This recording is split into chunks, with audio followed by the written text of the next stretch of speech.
Hello again, Hello. everybody. Welcome back to the podcast Retro Life Review, movies of the 80s and 90s. My name is Chris Adams, host of the show. Down below me there is none other. Okay, he changed it on me. It was Michelle Catman. Pfeiffer. Um, Catman. it's Cat.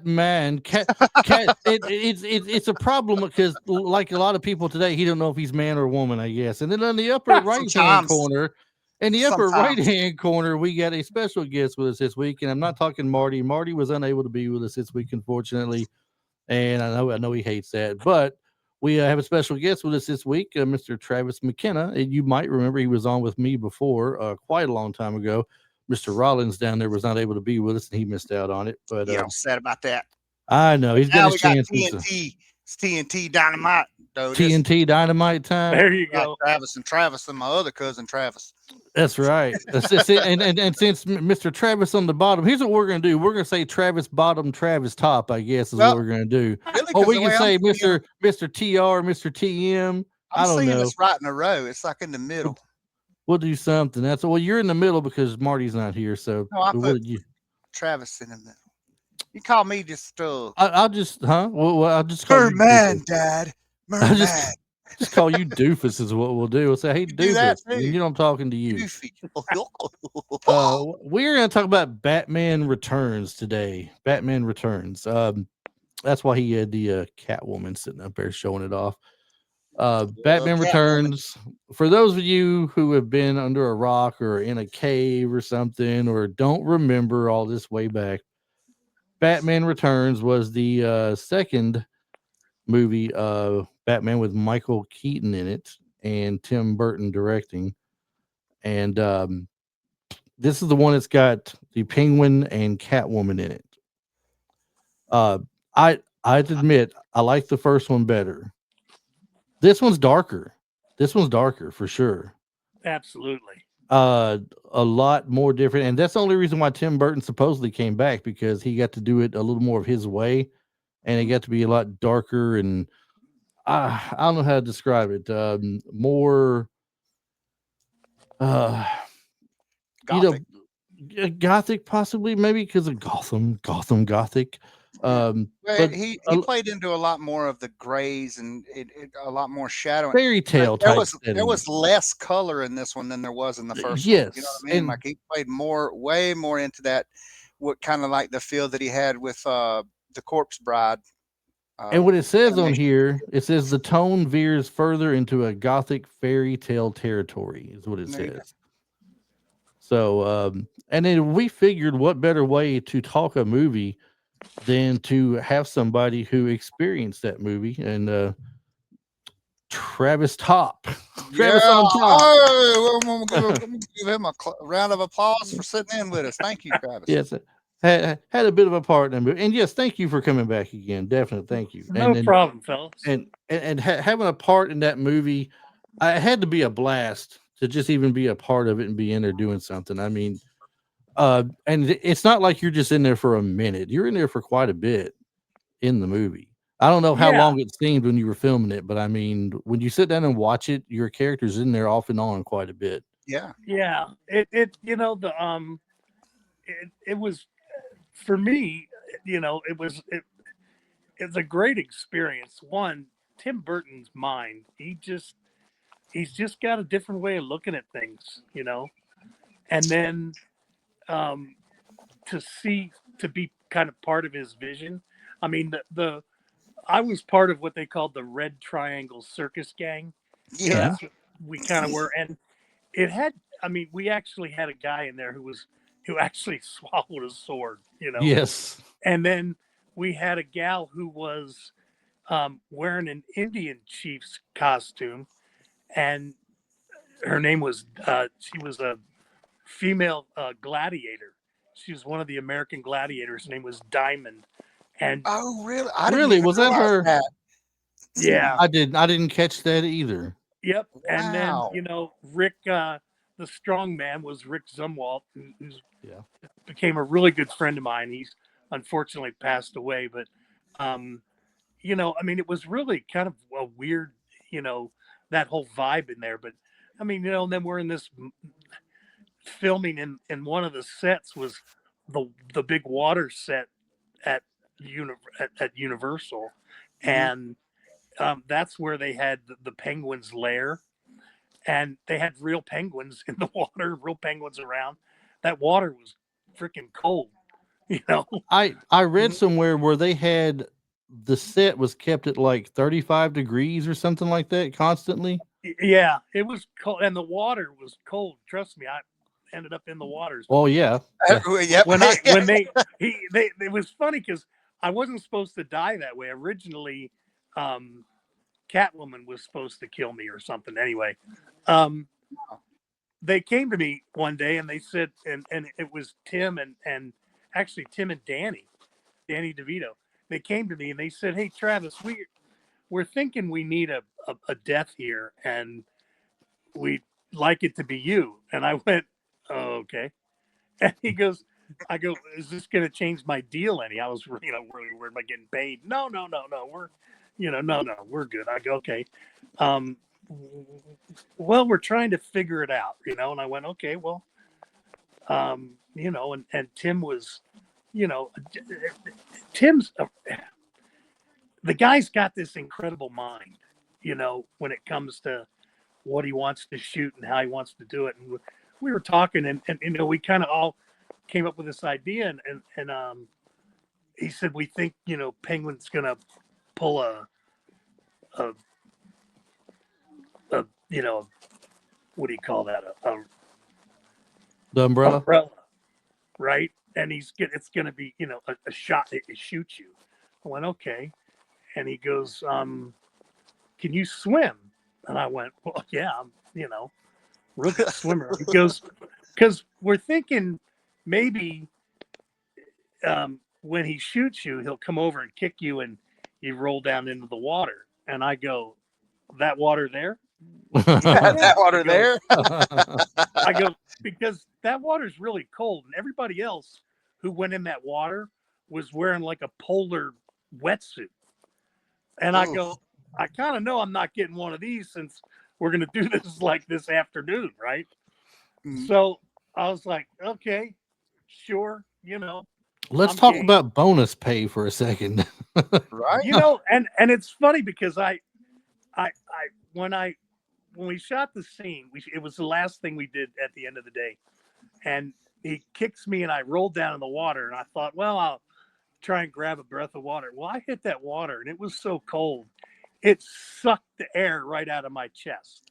Okay, now I actually went through a life-saving course and can swim because I used to be the lifeguard at my kids' scout camps and stuff, right?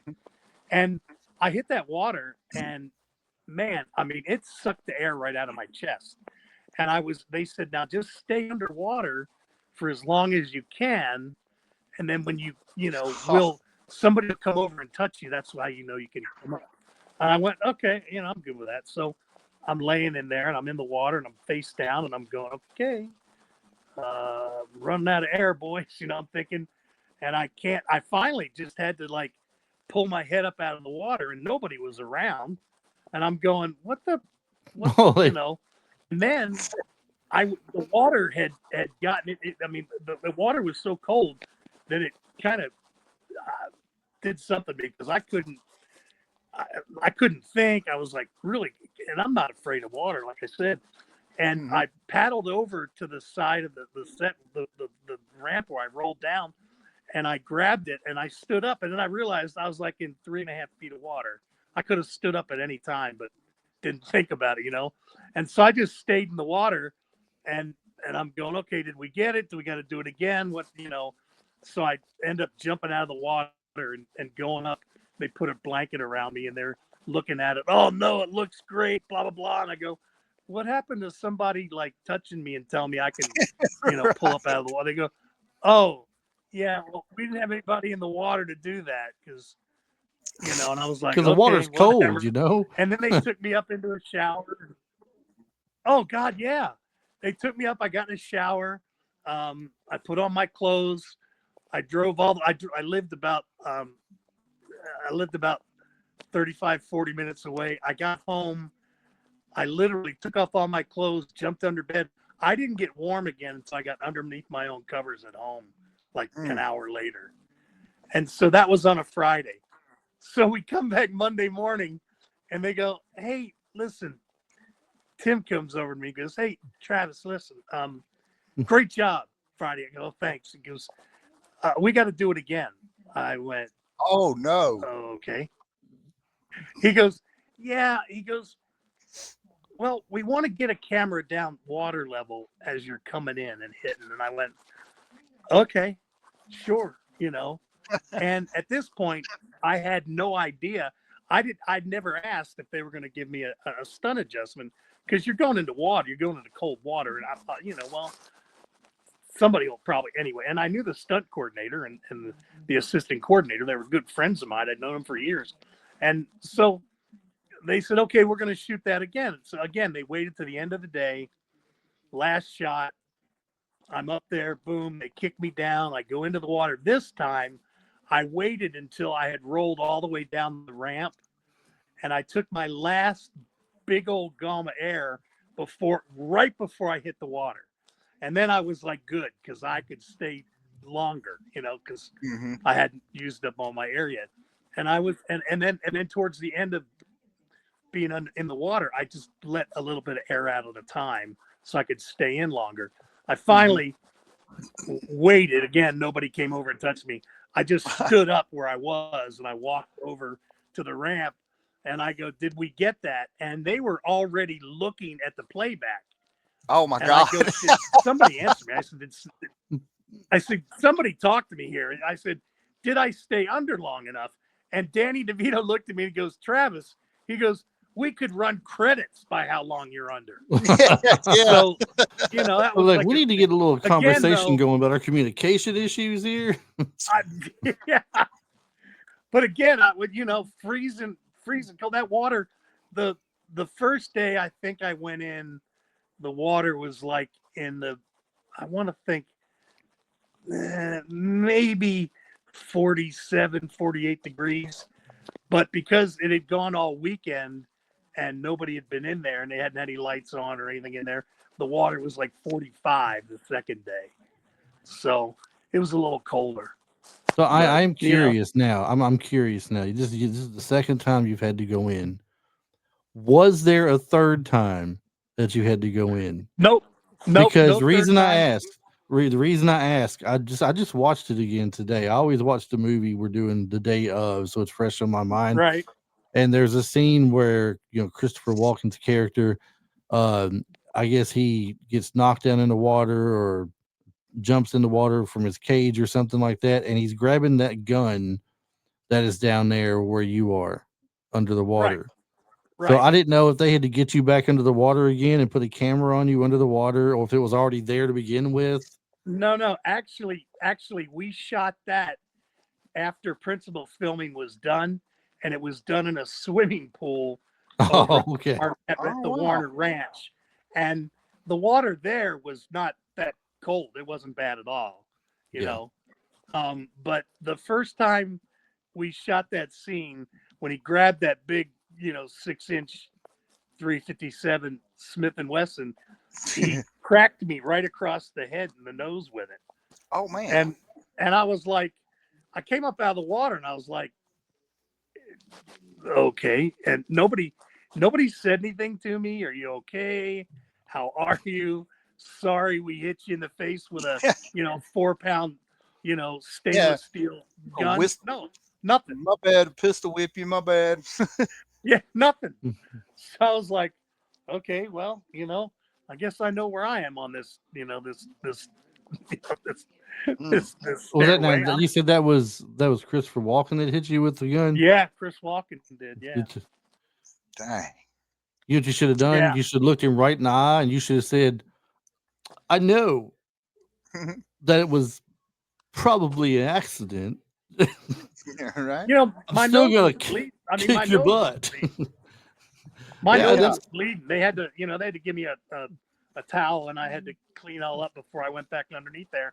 And the guy who was the prop guy who was with the gun, he came over to me, when I was getting out of the water, and he goes, He goes, man, he goes, that had to hurt. I go, the hell yeah, it hurt, And he goes, Just a I little go, but bit. not like I said, not like I haven't been hit before, but Yeah. he goes, I know that hurt. I go, yeah, with the blood and everything, you couldn't tell.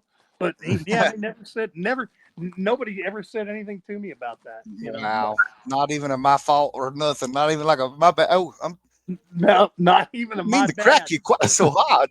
Yeah, it would have been nice for me to acknowledge it at least, I mean, Yeah. Yeah. Dang. uh, But that I- it's funny because that whole we shot that. God, I think we did. It was like two maybe 3 months.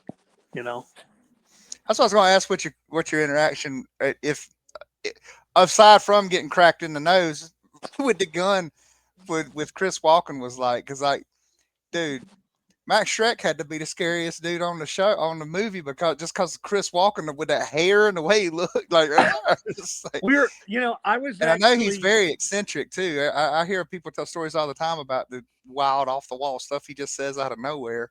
well. Okay, here's a perfect example of that. I used to be in the makeup room at the same time he was, right? Mhm. Because they had to do my my face and all that stuff, and he was sitting like a chair over for me, and I had very little, I try and give people their space, Mhm. I've worked around enough rock stars and, actors to know that, you got to give them their space. So I I didn't try and chat him up or anything. And I happened to be sitting in there, and we were, for a minute, somehow, I don't know how we were in there alone, but we were in there alone for a minute. And he was reading the paper, and he looked over at me, and I can't do Chris Walken, but he goes, Travis, he goes, first off, I didn't even know he knew my name.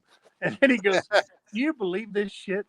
He goes, they're going to give Elvis Presley a set of postage stamps. And I thought he wanted my reaction to it. Yeah. He just went back to his paper and like, you just want to let somebody know other than him. I guess. You believe this shit? Hey, It was pretty Travis, funny. Whoa. you believe this shit? He was Great. pretty funny. It was So- pretty funny. I'm just wondering. I was looking at some of the pre-production stuff about the movie, and it says that some of the earlier drafts featured a more comic accurate penguin, not like what they did with Danny DeVito. Danny DeVito's penguin was more of a just out there kind of creature looking thing of sorts that they Well, I made think him Danny to did a be. lot. Danny did a lot with that himself too. I've heard that he kind of Jim carried it and kind of stayed in He character. stayed in Face character. It says in between takes. It says he stayed between character. It says a Catwoman closer to a jewel thief rather than a supernatural tinged anti-hero was the original idea for her. And it also says that Robin appearing in a bigger role eventually cut due to a crowded plot. So, do you know anything about originally, bringing Robin into the second Batman movie? No, I didn't. Literally when I got on the show, I went in on a day where I met a lot of the guys they were trying to bring in for stunt guys, and they wanted a stunt guy, and I knew Max Clevin, who was the stunt coordinator. I had worked on a couple of films with. I knew him, and then you know there was another guy who was his assistant, and I apologize, I've had a stroke, so like names, it's such a thing when you have a stroke, it affects for you in sure. so many different ways. Well, Yeah. mine, I used to remember everybody's name, where I met you, what we talked about. I mean, I had that great part of the memory. When I had my stroke, it was like God went, hey, guess what? Remember you could do that? Yeah, you can't do that now. You can't do that no So- more. So, so I mean, it's one of those things, but it was a guy, the assistant stunt coordinator was a guy I'd worked with, many times. Charlie, oh, shit, Charlie something. Anyway, but, so I went in and met all these great guys who I thought they were all going to be working with. There was, just so many, like, they brought in so many different people, and they were all like big name, like guys who had done a lot of work, who were well known. And I thought, wow, this is going to be something. I hope I get this job. And they said, well, Travis, we're bringing you in because we know what you can do, but you're actually going to have to go and get the part. You have to go read because you have some lines and stuff. And I went, okay, that's fine with me, you know? Yeah. And they said, yeah, but you know, we wanted to bring you in, have you meet everybody, and you know, which I thought was pretty cool. But you know, it was such a different experience because, you know, Tim, his mind is like a cartoon, you know, and he's such, I you know, and then the people that, you know, that we got to work with, you know, Vincent Schiavelli, and Vincent, he got into it one day on the set with me. He said I was so, I used to, you know, if they call me on the set or if Tim wanted to talk to me, you know, I go, come in, boss. You know, I mean, being me. And he goes, you are so blue collar. And I go, well, yeah, I mean, you know, yeah, I get it. It's okay, you know. And he, like, and Vincent was a very different guy too, but he was very well read and very proper. And he gave me his business card one day, and it was a calling card. It just had Vincent Schiavelli on it, and then he was giving me the name of a doctor, a doctor who was a heart doctor. He goes, you should go see this guy, and he wrote down his name on the back of the card. And I think I Out still the have blue that card somewhere. But it was really cool. I mean, you know, a calling card from Vincent Schiavelli, you know. But it was, you know, I mean, like I said, but it was just really cool working with all these different people, you know, and getting to do something that I love to do. I mean, you know, I could give a hoot about the process of celebrity, but I just liked working with the people that I got to work with, you know. And on that movie was so cool. You know, the guy the other clown who stood next to me all the time and we were partners with is Doug Jones. Do you know who he is?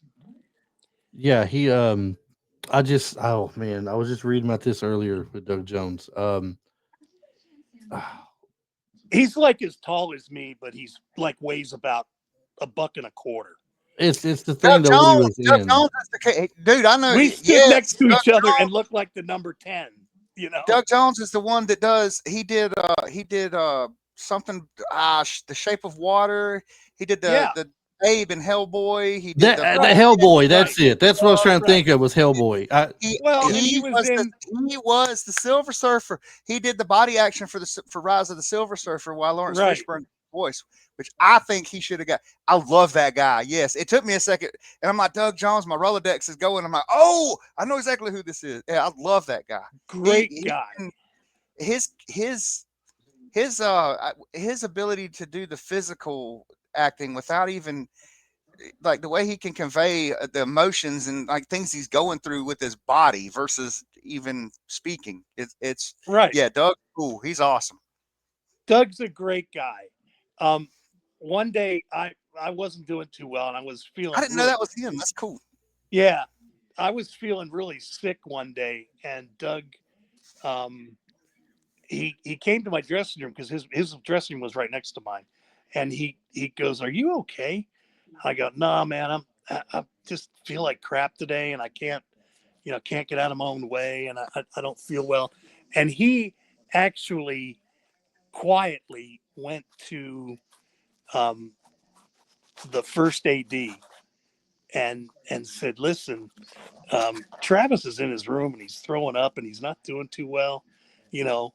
And they actually brought in a guy who they thought was going to double me. And I go, the guy's like 5'10". I'm 6'3". You know, no, I'll be fine. You know, they actually brought in a doctor for me and they, gave me a shot of Zofran and something else so I wouldn't throw up. And but Doug was like a great guy. And I went through that whole shoot with him, and we stand next to when we were first introduced to each other, and we were trying on our wardrobe for a wardrobe test. We stood next to each other, and we were in front of the mirror, and I said, I kind of elbowed Doug and go, look, the number 10. Well, he just thought that was funny as hell, So the great guy, great guy. And then like I said, Rick, who was the strong man, Rick and I became, really good friends. We were friends for, for time after that too. So, but that's that whole film. I mean, that to work with those kind of people, and, I was like, okay, let me get this straight.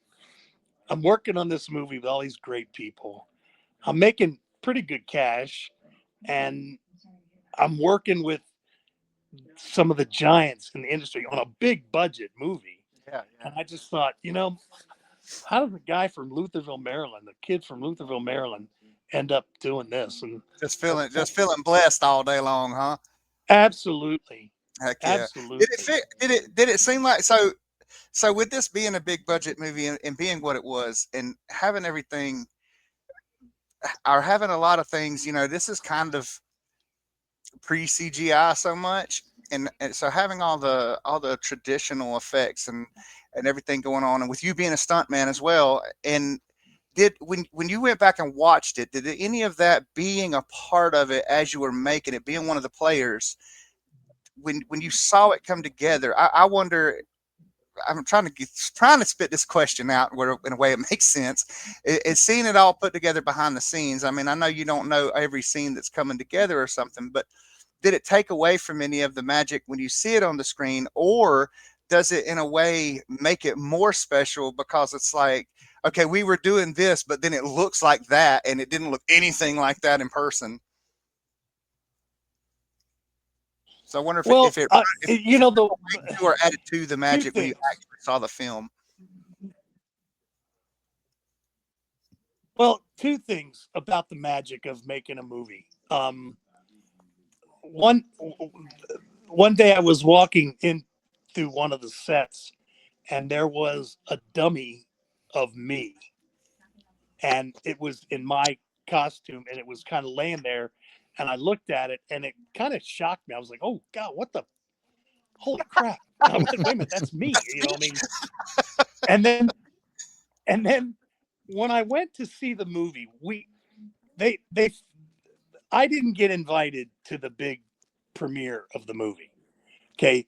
That they had that with all the celebrities and stuff. And then like it was a day after. The stuntmen and the key grips and stuff have to sit in the right.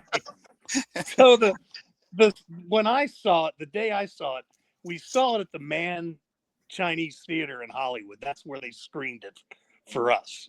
Okay. Now, when they fired up the Batmobile, the sound, because the great sound in that particular theater, mm-hmm.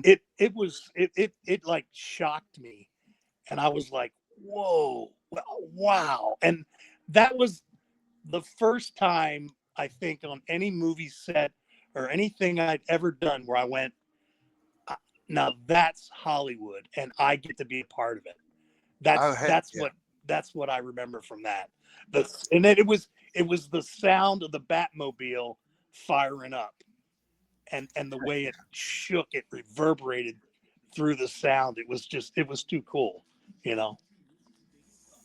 So, but like, meanwhile, if you're on set, you're hearing all the other clamor going on, like you hear outside. Yeah, and well, when you're on a set, when you're on a set, it's pretty much you're encapsulated. I mean, okay. You pretty much are. It's pretty intense. It can be really intense, and especially if like, the bigwigs are having a bad day, and everybody's real tense. Like, this isn't from Batman Returns, but we were in Roadhouse when I was in Roadhouse, and we're filming it We'll was a always really make our own tense. story. When we were okay, I just got to tell this one because it's pretty cool.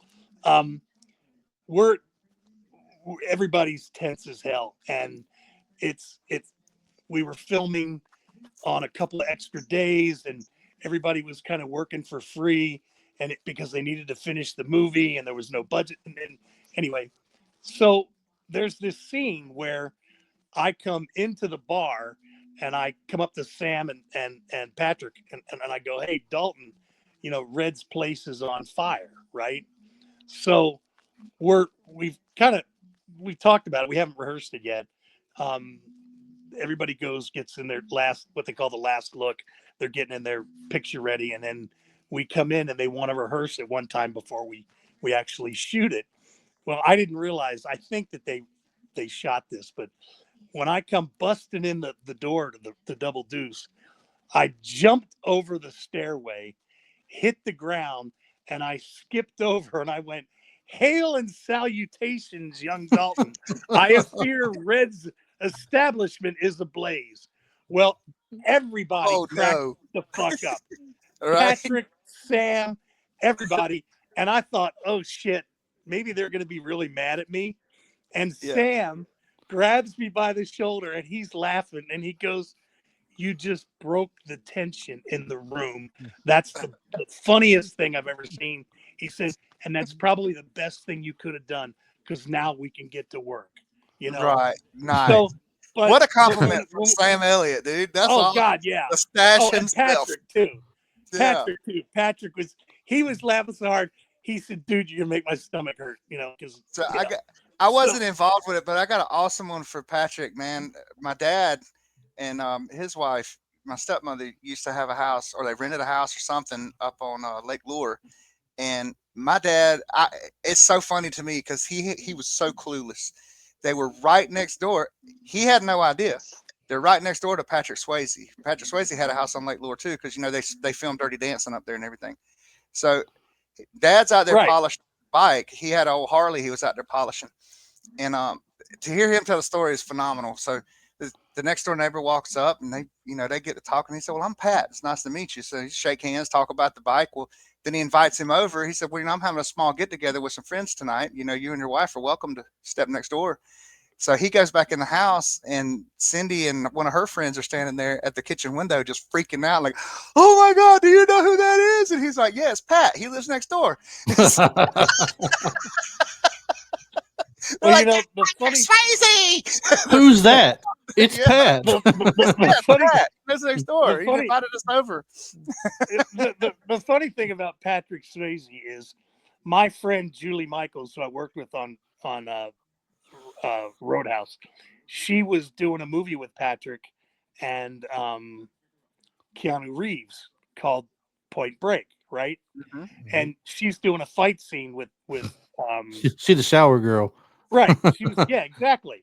And she's doing a fight scene. And let me tell you, Julie Michaels, the nicest, sweetest, down-to-earth person you'd ever want to meet. Anyway, she's doing a scene, she's doing that scene, right? Well, I called her in the middle of the night when my son Jake was born, and it was like, I don't know, 1 o'clock in the morning or something. I said, Julie, I just left a message for her. I said, Julie, you're not going to believe this. I got a boy. His name's Jake and blah, blah, blah. So the next day, she goes and tells Patrick, do you remember Travis? Yeah. He goes, Travis had a boy last night, blah, blah, blah. And some bitch sent flowers and a 6-foot tall teddy bear and a 6-foot tall teddy bear to my wife. Teddy bear shorter than you. I had left that's the why it's hospital. funny. I'd left the hospital to go shower and change and come back. And Patrick had all this happened while I was gone. And I was like, and I called Julie. I go, God, Julie, thank you so much. Can you please tell Patrick? I said, thank you. Because I after I did Roadhouse, I never bumped into him again after that. It's just how it is in Hollywood. You work with somebody and then I've never seen Sam Elliott again, but he used to come. I used to run the security at the Ventura County Fairgrounds for all their shows and stuff. And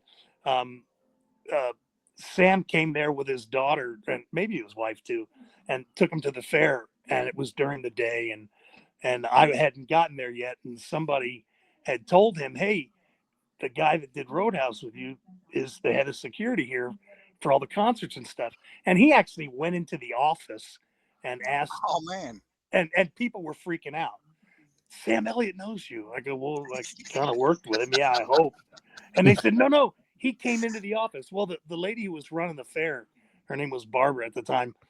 Barbara said, Travis, I didn't know you knew Sam. And I go, well, I did a movie with him a long time ago, but I haven't seen him since then.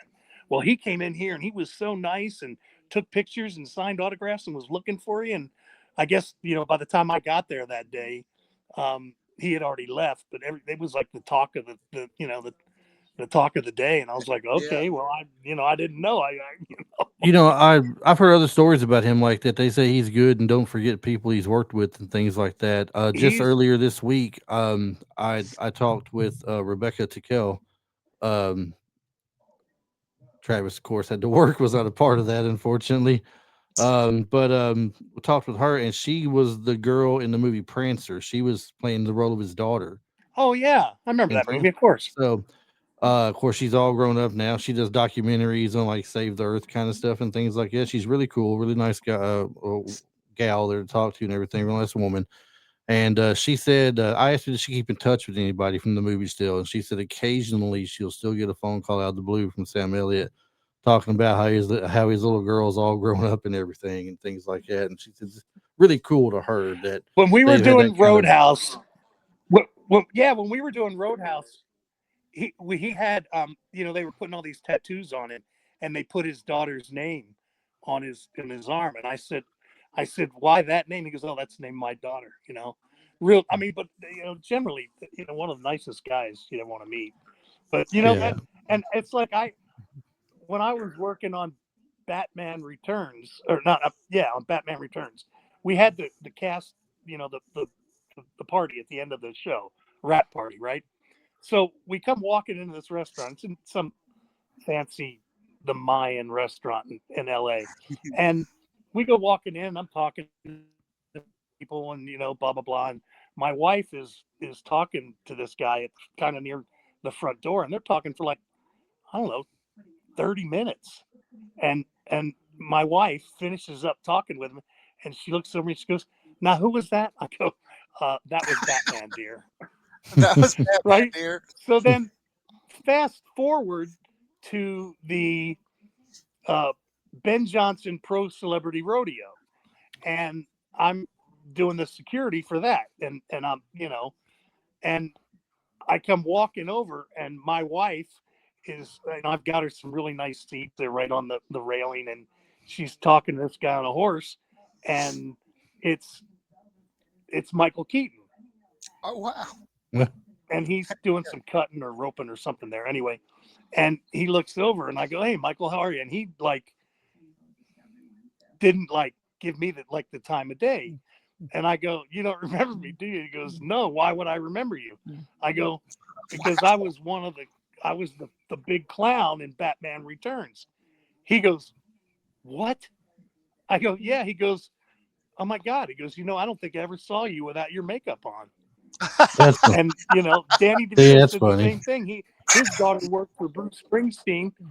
I worked. My buddy Warren K was Bruce's security guy for many years, and I used to come out of retirement and go to work with him and help him out whenever I could. And we're doing the show in LA, and Danny DeVito's daughter works for Bruce in his office, does something. So he goes, hey, can you go get Danny DeVito and his wife and walk him backstage for me? I go, sure. So I go over, I walk over, and I'm trying to talk to him, and he's like not paying too much attention to me. So I was like, he goes, well, did Danny remember you? I go, no, didn't say anything to me. And he goes, really? I go, yeah. He goes, because you're kind of hard to forget. I go, hey, whatever. Right. So I went, okay. So he goes, well, walk them to their limo. So I had them bring their limo down into the arena, down the ramp into the arena where they could just walk to the arena. They didn't have to walk up that big ramp and shit. And as I'm walking him over there, and I said, Danny, you probably don't remember me. I said, but I played the big clown. Me and Doug, we're like the number 10. And he looked over and he goes, holy crap. He goes, Rhea, this is one of my guys. This is one of my guys. Travis, I remember. He goes, Oh, man. Travis, I've never seen you without your makeup. I didn't know what you looked like, That's so cool. you know? And I He said, goes, well, oh I my tried God, to you're talk one of my to him. He guys. goes, That was oh, I'm so sorry. He's really nice. you're one of my Really guys. nice guy, you know? And I was like, well, shit happens, I guess. Right? And I was just checking this out a moment ago. Some of the other people you were talking about that were part of the group of clown, the little circus group and everything. The strong Yeah. man. I was like, I know that name, Rick Zumwalt, from somewhere. I'm trying to figure out where I know the name from. So I just got curious. I just looked him up a minute ago while you were talking about the Danny DeVito bit. I didn't realize that's Bull Hurley from Over the Top, and Yeah. he's also in the Presidio, where Right. He does the he's fight in the scene with, bar. Yeah, yeah, he in does the the bar fight where scene Mark with Sean Harmon and Connery. Sean Connery. Sean Connery fights him with his left thumb. Yeah. He says, no, He it was goes, his I'd right use thumb. I my think he right said the one, but left it's way thumb too used more strong than you for could you. handle. Yeah. I didn't Where realize he's that was jacking, him. where he's doing him that, where he's Yeah, he jabbing. just doing it with the thumb. That's He one of said, my favorite scenes in any movie ever. yeah, he said, I'd use this one. You wouldn't be able to handle this one. Yeah, because he was so And much bigger than Sean. Rick was an actual arm wrestler, I believe it. know? Yeah. Mhm. And really, and let me tell you, Rick was, I mean, a really good friend of mine when we met on Batman Returns, and we were friends for many years until he passed away. And like, I'd go over to his house, and we'd be watering his lawn and, and shit, and just talking and shooting the shit, and really, really good guy. When he passed away, I was, I was broken, broke my heart. I mean, Yeah. it's funny, there's a joke in my family, that I'm, the joke is that, all these friends of mine who have passed away, and after everything I've been through, I'm still here. And I mean, look, I was shot 5 times. I was stabbed. I've had numerous concussions. I had the West Nile virus that put me in a coma for a really long time. Oh my. I came out of that, and just a couple of years ago, I got an infection. It took my leg, my lower part of my right leg, and then 5 days later, I suffered a stroke that they didn't diagnose at the hospital for like 4 more days, and they finally, I ended up being in the hospital for a long time, and the joke is, I've been joking about this for years. Ain't nothing gonna kill me but me, and my wife has, ex-wife now.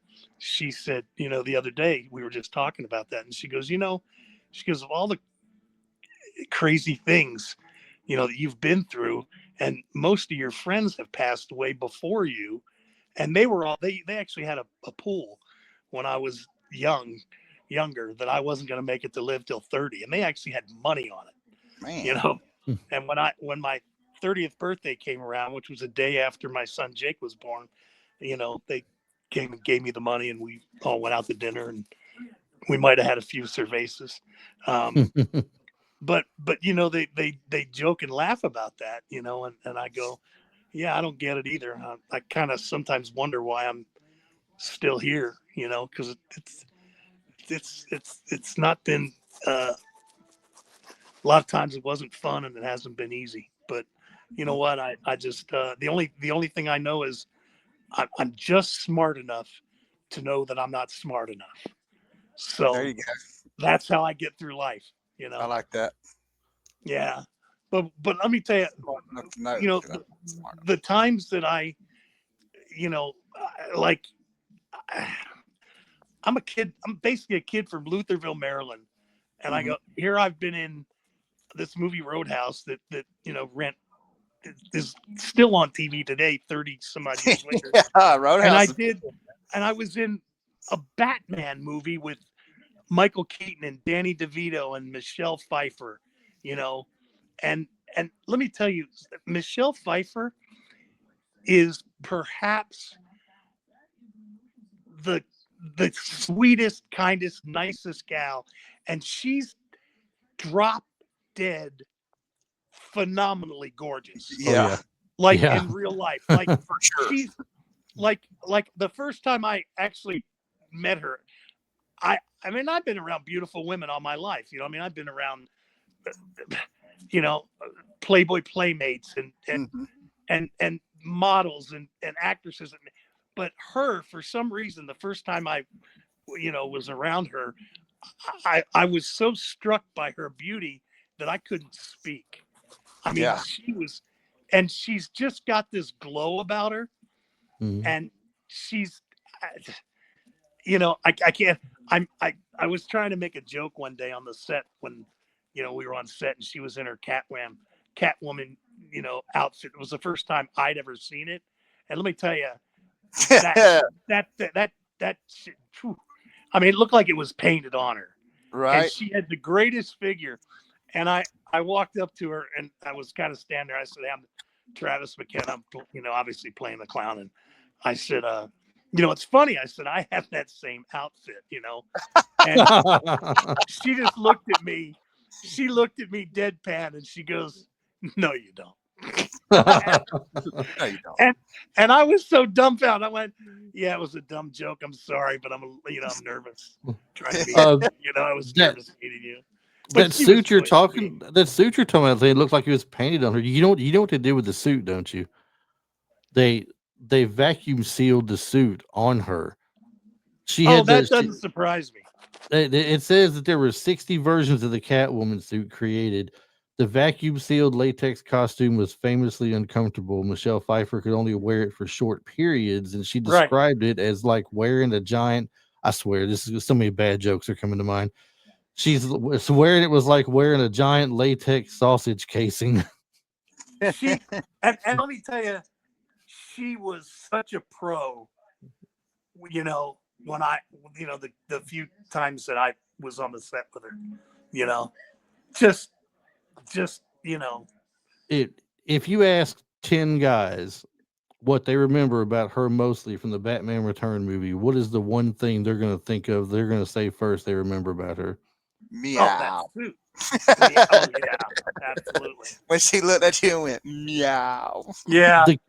The kiss is what I'm reading that they remember the most. First off, Oh, really? when she goes to kiss Batman, she's on top of Batman. She goes to give Batman a kiss, and When instead she of kissing him, she licked him right across the chin and the lips and everything. They're like, oh my god, that's what I remember the most. Yeah. That just You know, stands out in a lot of people's minds. yeah, that, you know, there was so much in that movie, you know. I mean, the weird thing is whenever that movie comes on, that's one of the movies I don't watch. Right. And I part of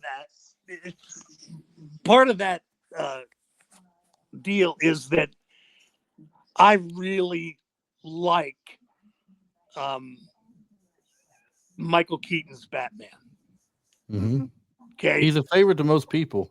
he's my favorite, and Mine too, for sure. well, I mean, not only because I worked with him, just because when he first did the first Batman movie, he just brought something different to the table, you know, and I, you know, I felt so grateful to be working in the second one, you know, and especially with all those guys that I, you know, worked with, and I got to work with a lot of the stunt guys that I knew, and